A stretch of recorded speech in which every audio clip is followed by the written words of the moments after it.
Welcome to Some Good Tea, where we drink some tea and we share some tea. Last month, we celebrated all the spooky times, and guys, we had so much fun. This month is National Novel Writing November.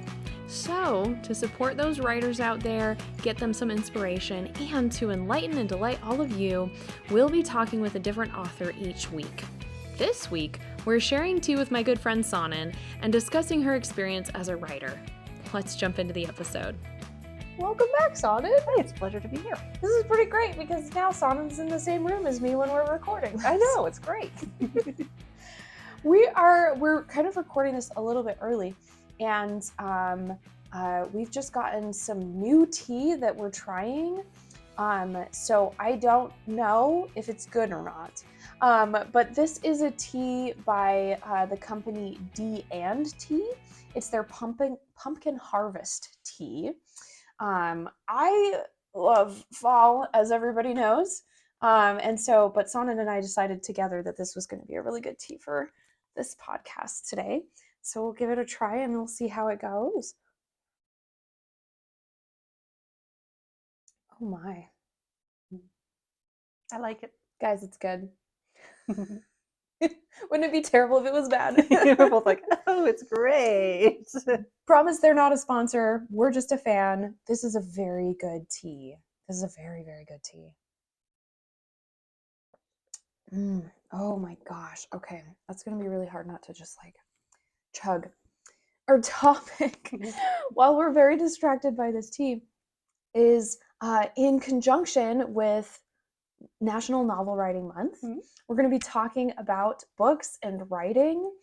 I'm really excited about this topic, Sanan. I hope you're excited to share some of your experiences, maybe some of your work. We'll see what happens. I would be happy to. Would you do the honor of rolling the dice? All right, let's see what we get. We started off strong with a 2. Oh no. That's okay.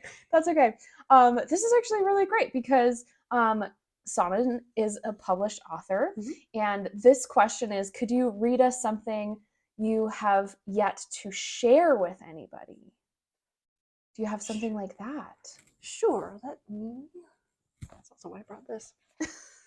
I also brought an actual notepad along with my books. Good. It's important to be prepared, you know, because you never know what the dice are going to do. So actually, since you'd had another author on your podcast you had a similar question for them at one point, I'd actually been thinking about that a little bit as to what I might share.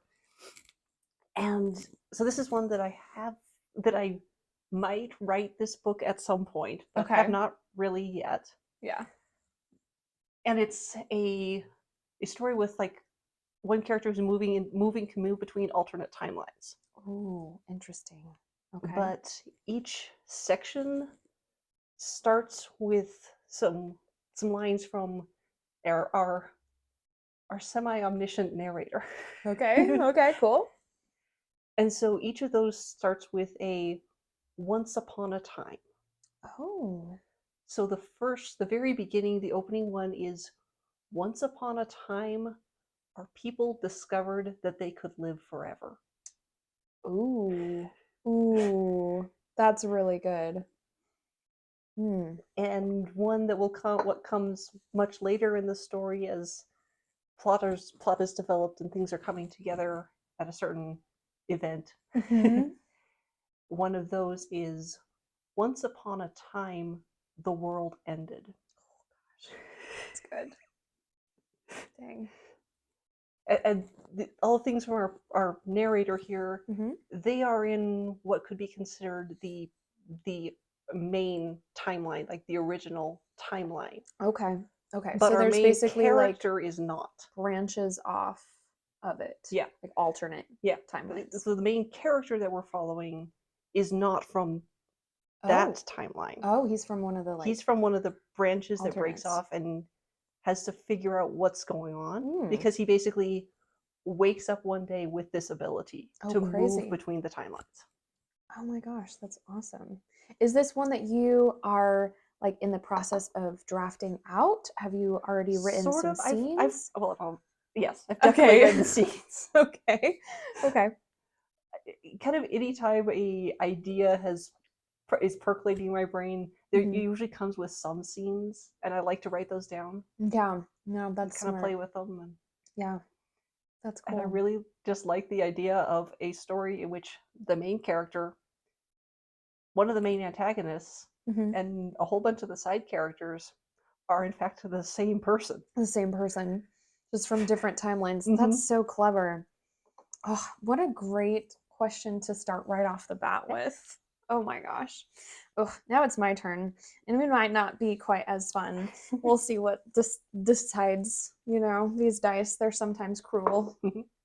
Oh my gosh. Or not. This is a natural 20. This is also a question we've had on this podcast before, but it was not posed to me. And the question is, what got you started writing? So maybe I was like 10 or so. Like I was pretty young. Yeah. My listeners will know I hated reading. And this was kind of in that transition period of like I had discovered Tolkien and fantasy and anything besides school books that like there are things besides school books that had just finally occurred to my young brain. And my mom came to me one day with like an empty notebook, and she handed it to me, and she's like, I want you to just write a story. Just write a story a week or whatever, and you don't have to share them with anybody else. I just feel like I want you to do this, and that this would be really good for you. And that changed everything. I had never like written a story. You know, you do writing assignments for classes or school or that type of thing, or you write a thank you card or whatever, but I had never like written a story before. And my mom just gave me the freedom to like, this isn't a school assignment. Yeah. You can just share it with me if you want to, but like, here's this little book for you to write down a story of whatever. And I had just discovered like Tolkien and this whole world of like fantasy genre. And so of course that's what I jumped into immediately. And it was, I think I still have like the original notebook. Some things have happened in my house where some of that original stuff was destroyed, but I think I still have it. And the writing is absolute trash. Yeah. You know, and it's all handwritten in like a 10-year-old's penmanship, just absolutely awful. But I am so grateful to my mom for doing that and helping to bridge that gap and take down so many like barriers of feeling like self-conscious or not really realizing how much I would enjoy it. Yeah. I'm just so grateful she encouraged that. Because I never ever would have tried crafting a story at all of my own. So that's what got me started, and then I just kind of kept going after that. Right. Yeah. So I was writing stories when I was like 5. Oh my gosh, that's cute. I still have some of those. That's so awesome. They're adorably terrible. Yeah, aren't they though? Aren't they? It's 2 pages long with illustrations. That's cute. And the particular one I'm thinking about is I think its title was The Treasure Box. Excellent. And we have we do have a plot, such as it is. Okay. You have a title? There's a plot? There's a plot. Are there characters? There are good guys and there are bad guys. Excellent. And that is literally what they're called. That sounds about right. They are the good guys and there are the bad guys. Yep, that sounds about right. Oh my gosh. That's so cool. But I don't really remember this, but apparently even before that point, I would sing songs, make up songs in the car on car rides. Oh my gosh. That I would sing to myself. That's cute. I'm sure they were terrible. Yeah. I'm sure it was probably annoying to everyone else in the car. I mean, I can think of children that do that, and it is like it's cute to a point, and then you're like, okay, we got a radio for a reason, babe. Yep. You know? Yeah. But like, I just for all their flaws, parents out there, you know, we know you're not perfect. I know you're not perfect. I know my parents are not perfect. We know.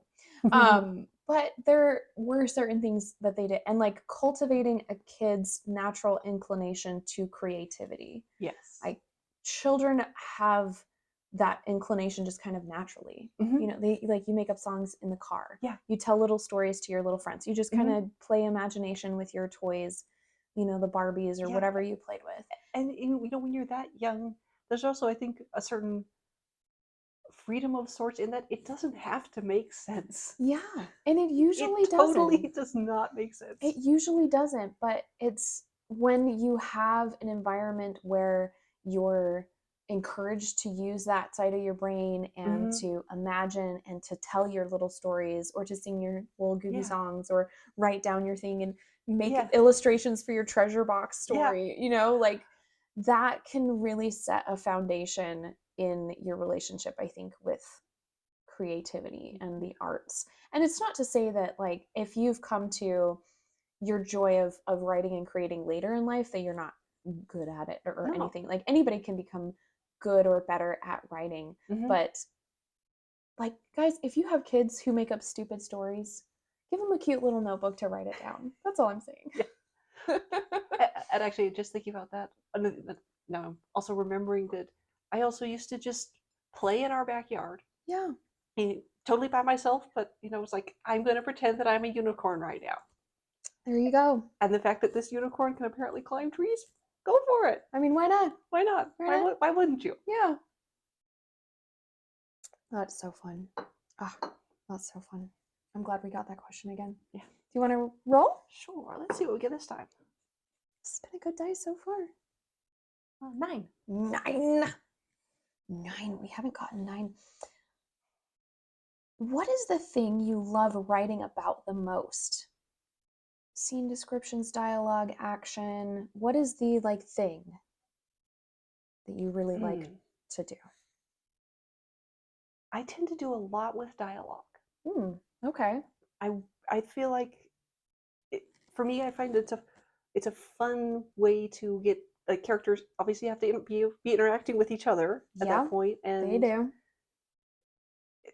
And I mean, there is a danger there that you can fall into the exposition trap of the "as you know, Bob," where one character just tells something, is supposedly talking to the other character, but is really talking to the audience. Yeah, it's kind of rehashing world building for you by rehashing something that both people already know. Regurgitating the history of whatever. Yeah. Retelling the thing, explaining the thing. Yeah, that can be not great. That's not the best use of dialogue. True. But it can be a great way to highlight the differences between how characters look at things, how they see the same situation, what are their, say, cultural perspectives, what are their social economical perspectives on this. If you have the one character who is the, nobleman and the other character is the convicted criminal who's kind of happy has to work with him out of necessity to try to get a pardon. They're going to have wildly different perspectives. Very, very good conversations. Yeah, I love that. I feel like dialogue can be really difficult. Dialogue can be really, really difficult to write and create the descriptors around.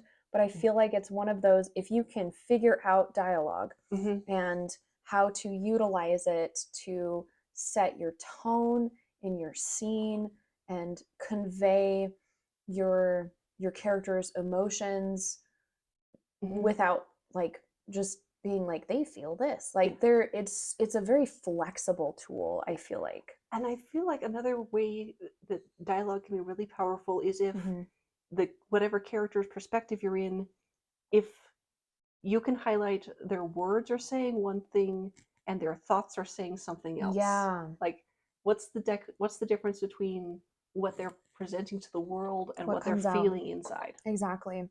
It's a really good way to highlight the power of the author's perspective. You know, are you writing from one character's perspective?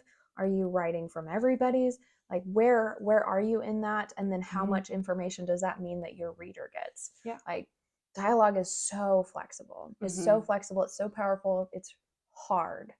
It's hard for a lot of people. But once you figure it out and get those tools put together, ooh, it can be really good. And I feel like it's definitely one of those that you constantly have to be kind of tweaking and kind of refining and figuring out exactly how to do. But I love writing dialogue. Yeah. And another thing with dialogue that I have had, you know, by beta readers and stuff tell me is that sometimes I can get a little bit too much dialogue heavy, and it's like, okay, we need to stop talking and start doing things. It's easy, especially, well, if it's your strength, right? Like, if that's your strength and it's also what you like writing the most, right? That was this question. Yep. If it's what you like writing the most, then yeah, there's going to be a lot of it.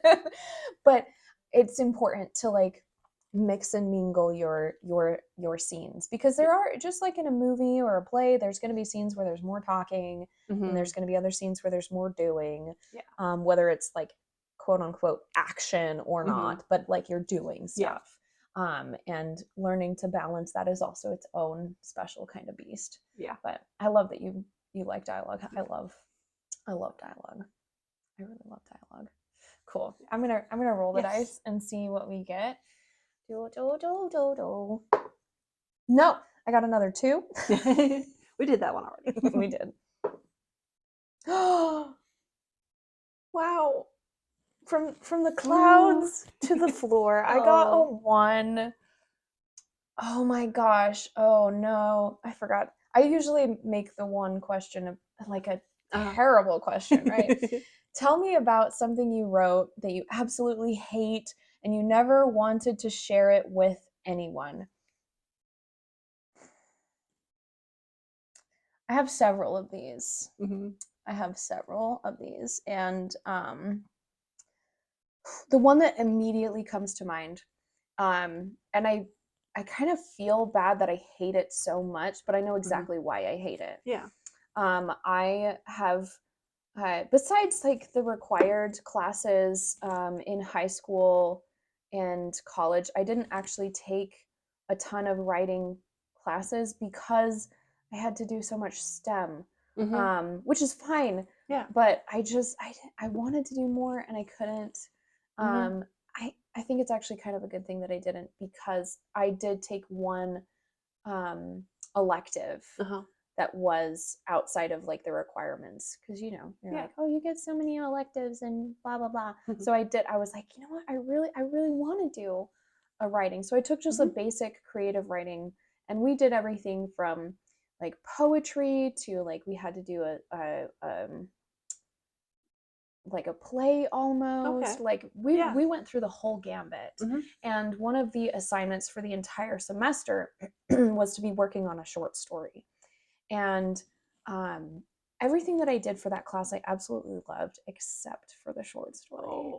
And it's because I worked on it so much, and I edited it so much, and I rewrote it so much, and I rehashed it so much, and it's a story and I hate it. I truly hate it, and it bums me out so much because it was such a good idea and it came from such a great place, and I was so excited to be like, man, this is gonna be awesome. I can like workshop this whole thing through the whole semester. I'm so excited to do this. And by the end, not even by the end, by like halfway, I was like, I hate this story. I loathe this story. I want to you've burn worked it to death. Yeah, and beyond. I hate it so much. And like I got glowing reviews because we would review each other's stuff. Like for my final piece, all of my team members in my class loved it. They were like, oh, it's so good and it's grown so much and blah blah blah. My teacher was like, this is the best. And the whole time I'm like, I hate this thing. I hate this thing so much. I mean, I haven't gotten rid of it. I'm not going to get rid of it. Right? Because it was like pulling teeth doing that. But yeah, I hate it. And every now and then I'll be like, I need to go back and rehash it so that I don't hate it. I don't know if I'll ever be able to do that. No, and that's understandable. Which is a bummer because it was such a good idea. Oh. Yeah. Yeah. I don't know if you have a answer to that question, or if you'd like to roll the dice. I would say most of the things that I probably wrote in like middle school to high school. Well, yeah. I mean, okay, I was very proud of what was my first book, like full it felt like length, like novel, basically. I mean, if we you should be, if we consider 100 handwritten pages to be, I probably wasn't that, but it was a lot of work at the time. It was a lot of work at the time. Yes, I feel like it's important, no matter what age you are or anything like that, be kind to your past self. Oh yeah, and like the work that your past self did. Because you've been able to improve drastically as an author because you were writing back then. Exactly. And because you kept on writing. So, I mean, so it's okay. That particular story was, looking back on it now, pretty bad. Yeah. And also extremely derivative. Like I was basically copying a plot from something else. Good old fan fiction. Yep. And like, I think it's, especially for really young authors, it's a really good starting place because like, you don't know. A lot of the little stories I wrote in that like first notebook that my mom gave me were like, what if I were a hobbit in Hobbiton? Right. You know, like they were based off of things that I knew. It's like, I really hadn't been exposed to a lot at that time. I was a child. Yeah, or like adding characters that you like into the stories of video games. Exactly. Yeah, video games, movies, it can inspire a lot, and it's okay for that to be a starting point. Yeah. It's also okay for you to look back and be like, I'm glad I'm not at that point in my writing anymore. Yeah. And you know what? Like, guys, if you're into writing fan fiction, good for you. Yeah. That's great. Write. That's my biggest recommendation to anybody. Like, if you want to try this out, do it. Yeah. Just write. And you know, in some ways, fan fiction can be very liberating in that you don't have to create the world. Oh my gosh, yeah. But it helps a lot. On the other hand, it can also be very restrictive because you didn't create this world. There's rules. There's rules that either you have to follow or you have to be consciously changing those rules. Yeah. I feel like for those who are like learning to write and you're kind of starting in the realm of fan fiction or that type of thing, it's a really good starting point because you don't have to do all of the legwork of building everything, but you can learn from that and see this is how it works. And if you are doing it just for fun and for kicks and giggles, great. Yeah, that's great. I love fan fiction. Oh yeah, I think it's super fun. And there's also, you know, as you develop your style in fan fiction, there may be a point when you have changed, like, you know, you made your own changes to the setting or the characters or whatever. There is such a thing as filing off the serial numbers. Yeah. Change the names, change the descriptions. Yeah, which is making enough changes to this fan fiction setting that you can call it, that it can be your original work. It is your own work. It's building on a framework already. I mean, at that point, I feel like you've done enough work. Yeah. Yeah, it basically is. That's funny. Yeah. I definitely, I always think of that one that I did in college for that class, like first off, when I think of the stories that I hate. But like I've definitely written some things in middle school. Like, again, I'm very grateful that my mom was like, you should write. Yeah. But that doesn't mean that the first things you write are great.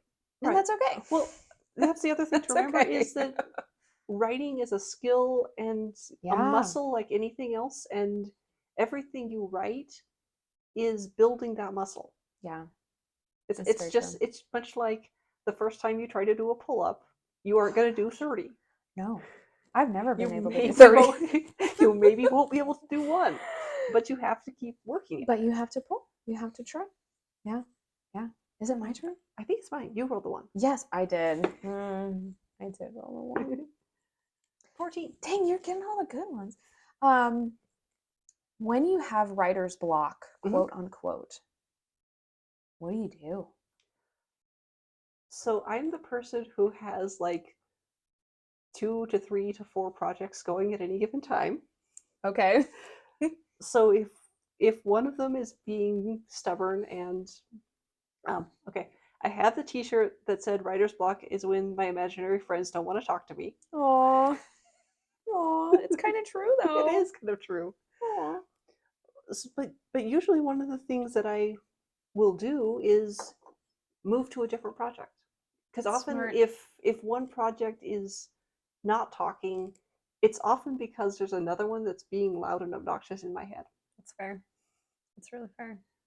Sometimes I Yeah. just need to give that one some time, Some time to some time, some speak. attention, and Yeah. write some Yeah. scenes, and then see if I can get back to the other one. See if you can get back. That's actually really good advice. Well, and like, I'm trying to think of like what I do. I kind of go through phases. I don't know if I ever really have had like quote unquote like writer's block. Mm-hmm. Because I kind of go through phases. Up until like particularly recently, like all of my schooling and all of my time and all of my resources were pointed towards getting my degree and getting my career going. And so writing was always just like not even a hobby. It was more like a stress relief. Mm-hmm. You know, I did it for fun for me. Yeah. So like when I would get writer's block, I just wouldn't write. Because it wasn't really like writing for that. Yeah. So I'm just remembering, I tend to be like, deadlines work pretty well for me. Yeah. But in college, it didn't have to be a deadline for the fun writing that I was doing. Yeah. If I had a deadline on a paper and it was due in 2 days, yeah, I'm absolutely over here writing my novel. Why? Yeah, I would have to, because I did a lot of scientific heavy writing and like academic writing, which I got very good at, and they are very different from like creative writing. Neither one is bad, but they are very different. And I would have to like, I made rules for myself of like, you have to work on this paper or project or whatever for X number of hours a week, and then you're allowed to on Saturday for 30 minutes. Right. Work on something else. And that was very helpful. That was very helpful for that, for sure. If assignments are your distraction. Yeah. But I feel like the opposite was also true, and probably also why I haven't really experienced the frustration of writer's block per se, because I spend so much time with my STEM brain doing stuff that like writing has always been almost like just a relief to like use other thought processes and other ways of thinking and expressing. And so honestly, like my advice for writer's block is like, stop trying to be so creative and go learn something new. Right? Go learn something about chemistry that you've never learned before. Go for a walk. Like go experience something on the STEM side of things. Even if it's just for 15 minutes to like help to give your brain a break. Oh, so another thing on the writer's block is go take a shower. Oh my gosh. That's really smart. Just let your brain be doing something else, be in a relaxed state. And just reset your day. If you find that you're the sort of person who gets like random ideas while you're in the shower, dude, bath crayons are wonderful. I absolutely have a set of bath crayons, and I will write on the walls. Yeah, and you can get notebooks that are waterproof. You can use like the bath crown. Yeah. You can use the wash off markers. Of course, you got to make sure you write it on the right wall in the shower, because otherwise it'll wash off immediately. That's really smart. Higher up. That's really smart. I will think, especially in the morning or at night. I always have good ideas at night when I'm like getting ready to go to bed. I'm like, oh man. And then it's like, I'll remember that. You never will. No, write it down. You never will. That's such a good idea. If I ever experience writer's block, I will take a shower, but I need to start writing this down. Another thing I find is music. Yeah. Like, I definitely have music that I'll play while I'm Oh, writing. yeah, me too. And if you like writing fantasy, there are absolutely, you can just search epic music on YouTube. Yeah, You will find a lot. There's a lot of good soundtracks that you can just listen to, or like playlists that are put together. If you're writing something sad or happy or intense or scary, like it's great. Yeah, it's really or if helpful. you're in a particular subgenre, you know. Oh yeah, it works really well. Well, maybe we'll talk more about music. We'll see what I roll on this dice. 10. Okay. Oh, this is a fun question. What genre do you like reading the most? Okay. Is it the same or different from the one that you enjoy writing the most? This one kind of like comes and goes for me, right? Like sometimes I really enjoy reading like your classic like murder mystery, whodunit stuff. I love that stuff. I love that stuff. And then other times I'll go through phases where I'm just like head buried in the sand that is the genre of fantasy. Like, you know?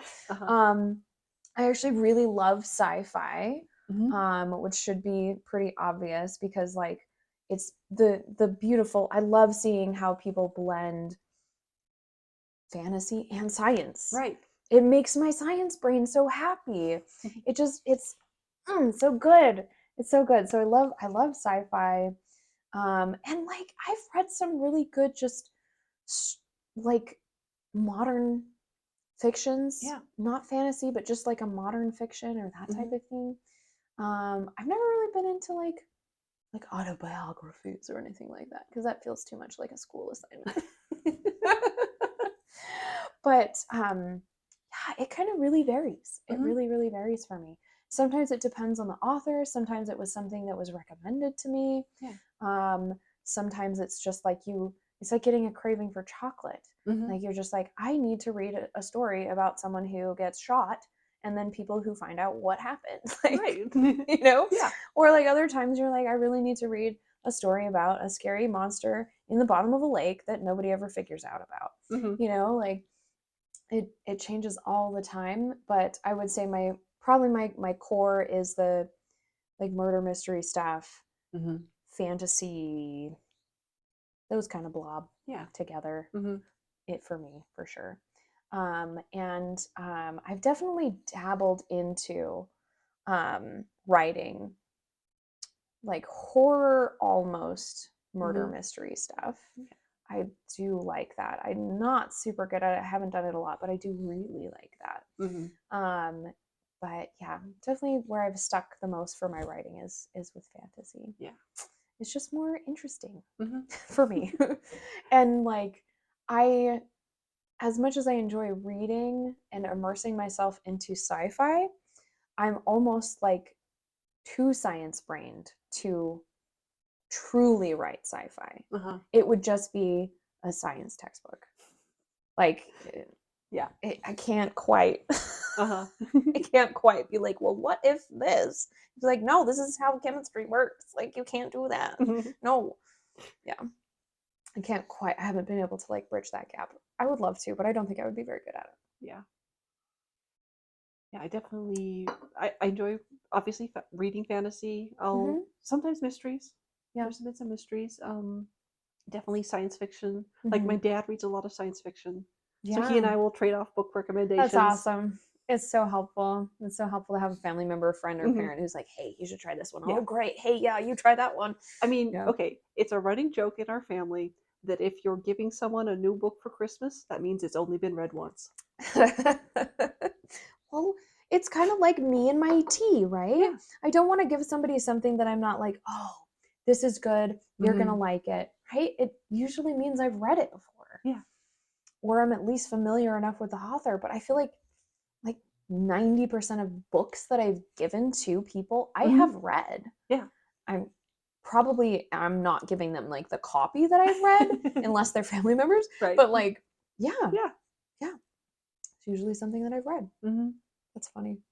And my mom likes mysteries, so that's where I get most of my mystery recommendations. Yeah, it's like a mom thing. My mom was really into, has always really been into like mysteries, and we would watch all the like true crime and like the like Sherlock Holmes and Agatha Christie, all that stuff we would always watch, and then we'd read everything. Yeah. It's like a mom thing. That's Although interesting. there was one of the mysteries that my mom recommended to me that I just enjoy the heck out of. It's a murder mystery that's set at a sci-fi convention. Oh, see, like that's super clever. Like that's super clever because then you get a little bit of this, a little bit of that. That's nice. Have your cake and eat it too. That's really clever. Well, I think we have time for one more question. Okay. I think it's my turn. It's your turn. All right. Let's see what we get here. Finish us off. Oh, we already did 2. 6. That is a 6. Okay. What is your ideal writing environment? What sounds do you need? Snacks, lighting, seating, etc. I knew we would get around to talking about music, right? All right. So if I'm at home, then I have like my computer room. I'll usually have either water or tea for drinks. I mean, tea, right? Yeah, tea's great. I like the flavored waters too. Yeah, they're really good. It usually is some lemonade flavoring, but not always. Yeah, no, something easy. Black cherry's good too. Yeah. And then I'll usually have some kind of like again, epic music playlist because I'm writing fantasy. It works. It really works. And actually, recently I found one that's actually a writing sprint playlist. And so how they have it set up is it's 20 minutes and then a built-in 5-minute break. And then 20-minute sprint, 5-minute break. It's 4 20-minute sprints. Oh, that's clever. You can like pace yourself. Yeah. That's really clever. I'm gonna have to look that one up too. Yeah, that's awesome. So, but you prefer to sit at your desk then? I do like to sit at my desk. Okay. However, not since COVID, but I was part of a group of writers who did what was called CampCon. Oh, cool. Okay.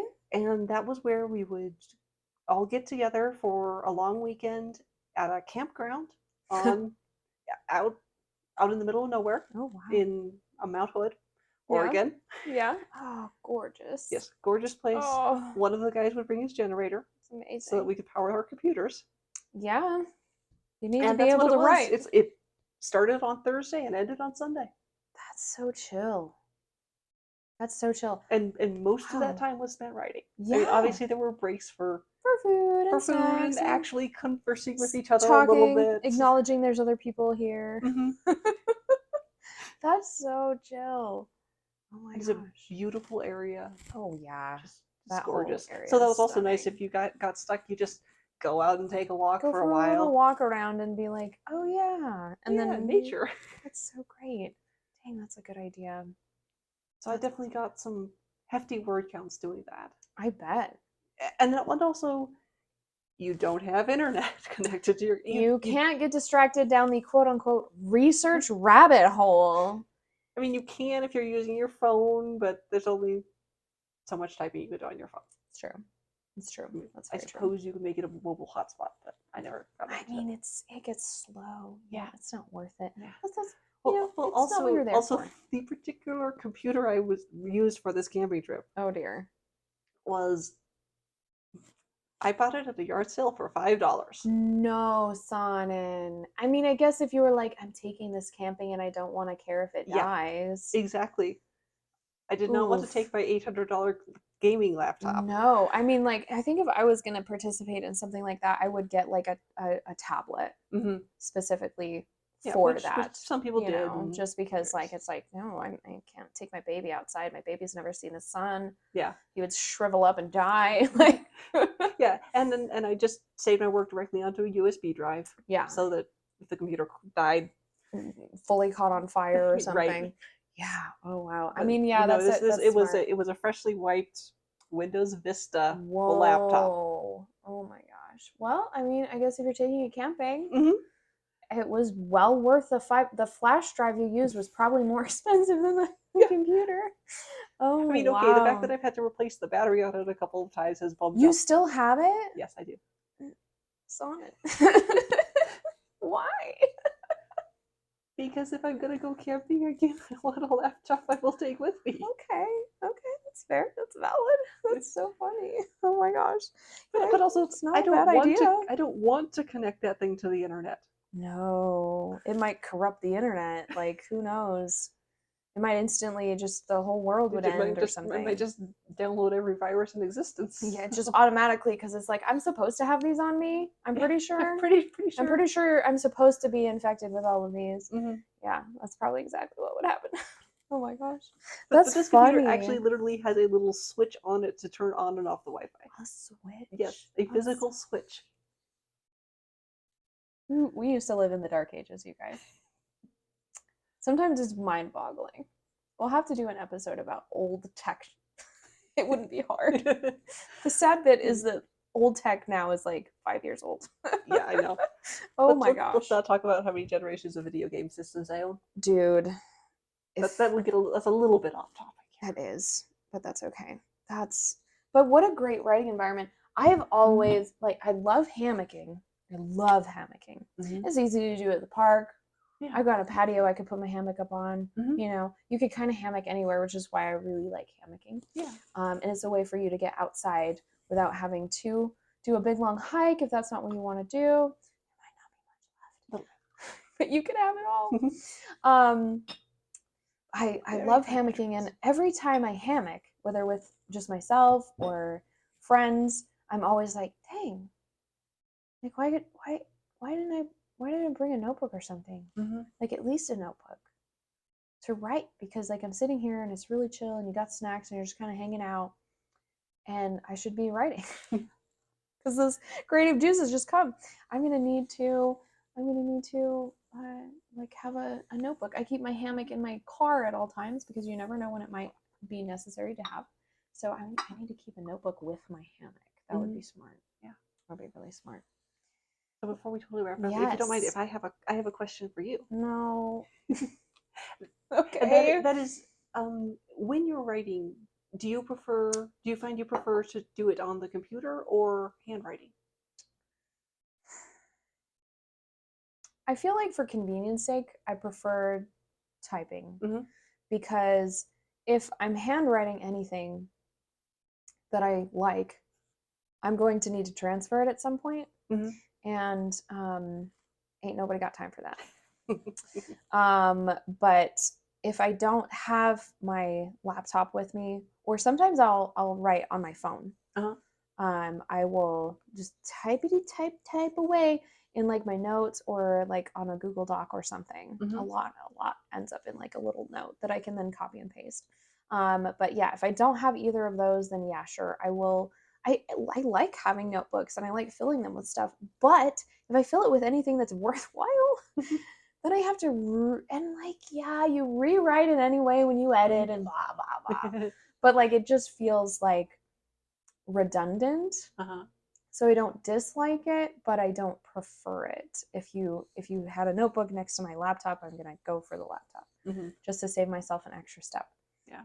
Typically writing for me is a premium, right? It's it's my stress relief. It's what I get to do on my off time, and so my off time is limited. Yeah. But yeah, that's usually that's how it is for me. Yeah. I started out handwriting everything, and then basically transferring it into the computer was kind of my first editing pass, essentially. It can be really helpful. And now I've moved to mostly creating just on the keyboard directly. But if I'm really struggling with something, I will sometimes go back to sit down and handwrite it out. I think there's been a lot of research that shows like how much handwriting can be helpful for learning and engaging your brain a lot more. And like, I think in the creative process, it is a lot more helpful. I think it maybe uses like just a little bit of a different area of the creativity. Oh yeah, absolutely. And that could be really helpful. And it's like how the difference between if you read it off on the screen Mhm. or you print it off and look at it And have a and printed copy. have a printed Yeah, copy, exactly. at least I will see different things. I will notice different things. Yeah, there's a lot of research that shows that in academia and like outside in the professional world. It's very true. Yeah. There's a drastic difference between like looking at something on a screen, creating things on a screen versus creating things, looking at things tactily. Yeah. One is not necessarily like better than another, but it does engage different parts of your brain and can be more or less like memory forming and that type of thing. So yeah, I definitely feel like it's a very useful tool. And if people haven't tried, like if you get writer's block and you haven't tried, like maybe try handwriting that scene out. Or if you maybe you don't like your handwriting or you find it's really too slow for you, try recording reading it, like talking through it. And I know we all hate actually hearing our own voices, but I mean, I feel like at this point I have to like hearing my own voice. I have to at least tolerate it. But yeah, it's really common. We don't like to see ourselves on camera. We don't like to hear our own voices. But I do that all the time. I will record myself reading something. Yeah. Sometimes when I'm beta reading for somebody, when I'm editing for somebody, or when I'm editing for myself. Yeah. And even just in like reading it out loud, I'll be like, oh, there's a thing. Oh, here's another thing. Or I'll think of like, oh, I'm going to reword this. Like, yeah. It's like, oh, that looked good on the page, but it doesn't sound good. The flow is wrong. The mouthfeel, it's not great. Yeah. It's a very real thing. Well, we do need to wrap up, but I do want to talk about you as an author since you're here, and it's NaNoWriMo. You have quite a few books. Yes. You have quite a few books. Is there one in particular that you would like to, or a set or series in particular you'd like to focus on? Well, we could probably talk about tell our writers, our readers about our writers and our readers, our listeners, and our listeners, our all audience. of the above at this point, right, guys? You can get her books. It's pretty cool. So my epic fantasy. So I have an epic fantasy series, a steampunk fantasy series, and a standalone post-apocalyptic fantasy. Broad. See, guys. Well, this isn't the only reason why I'm friends with Sanan, but like she's got like all of the gambit for me right there, just like perfectly. Yep. And so, so the epic fantasies probably kind of been my most popular one overall. And so there's 3 books in that so far. The first book is Shrouded Sky, and the series is The Chosen of the Spears. And in a nutshell, an astrologer has to work with the traditional enemies of his people to find an ancient magic artifact, break a curse, and prevent the release of an insane god. Low stakes. No pressure. No pressure at all. They're so good, you guys. Like the way Sanan creates these worlds, and I love that you have like such a diversity, because it shows in your writing too, like how flexible you are with being able to create a readily immersible environment for your reader to be able to just dive right into. Do you want to read maybe like a paragraph for us? I would love for you to read something. Let's just start at the beginning. Why not? Let's start at the very beginning. So this is chapter 1 of Shrouded Sky. Between heartbeats, birds and insects all fell abruptly silent. Leon froze, and in the sudden stillness he heard hooves on the packed dirt trail. He crouched, and the ferns and brambles shifted, concealing him without snagging his shirt or tangling in his red hair. Peering between the leaves, Leon saw a coal-black horse on the trail. It bore neither tack nor rider. Its coat gleamed in the patches of sunlight that filtered to the forest floor. The horse paused, nostrils flaring as it looked from side to side. Leon's breath caught in his throat when he saw its glowing red eyes and glimpsed the tip of fangs in its mouth. That's a monster, not a horse. What is a puka doing in Ellie Wood? Ooh. Ooh. I could immediately see everything. Like, I feel like you do such a great job of captivating that image, just really simply, really clearly. I can see it. I see that horse. I see that guy crouching down. I feel those leaves. It's great. I highly recommend Sanan and her work. You guys should definitely check her out. This is all we have time for today, very sadly. But thanks for joining us, guys. We will talk at you later. Thank you.